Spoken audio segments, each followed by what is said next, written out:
উফ, 40 degree Celsius. ভাই রে ভাই, এটা আবহাওয়া নাকি তন্দুরি ওভেন?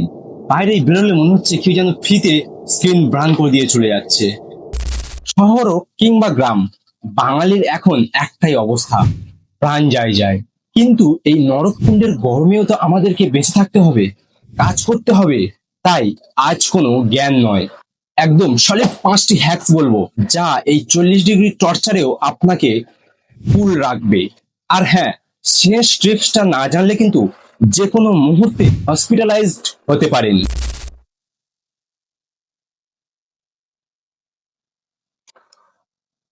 গরম লাগলে আমরা কি করি? ফ্রিজ খুলে সাধারণত কোল্ড ড্রিঙ্কস বা ঠান্ডা জল ডাইরেক্ট এইভাবেই গলায় ঢেলে দিই। এটা চরম ভুল, কারণ এটা সাময়িক শান্তি দিলেও আপনার শরীরের ভিতরে মেকানিজমকে পুরো ঘেঁটে দেয়।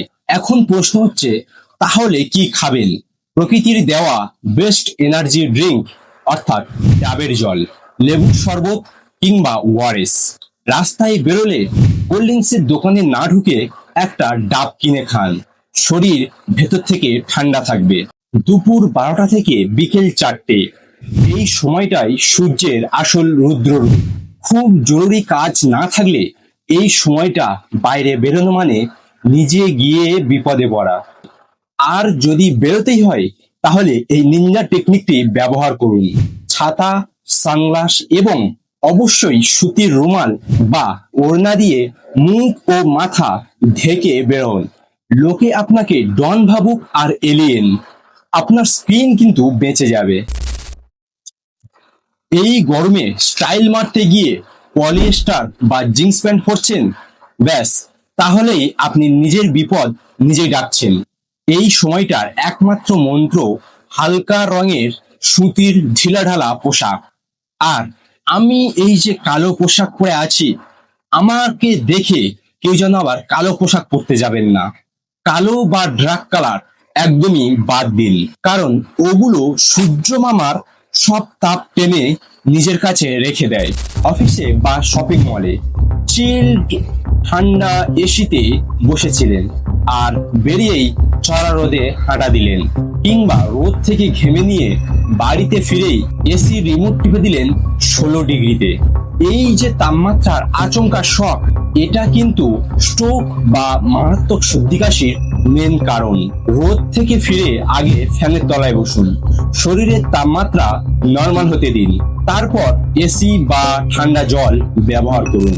এই গরমে বিরিয়ানি, চপ, কাটলেটকে কিছুদিনের জন্য টাটা বাই বাই বলে দিন। যত হালকা খাবেন, শরীর তত কম হিট জেনারেট করবে। লাউ, ঝিঙে, শসা, তরমুজ এগুলি বেশি করে খান। আর পারলে সকালে একটু পান্তা ভাত খেয়ে দেখুন। বাঙালির এই প্রাচীন খাবার বৈজ্ঞানিকভাবে প্রমাণিত যে শরীরকে সারাদিন ঠান্ডা রাখে। অবশেষে একটা কথা, মাথা ঘোরা, বমি বমি ভাব বা অতিরিক্ত ক্লান্তি কিন্তু হিট স্ট্রোকের লক্ষণ হতে পারে। এগুলিকে অবহেলা করবেন না। নিজের খেয়াল রাখুন আর বাড়ির বয়স্ক আর বাচ্চাদের দিকে নজর রাখুন।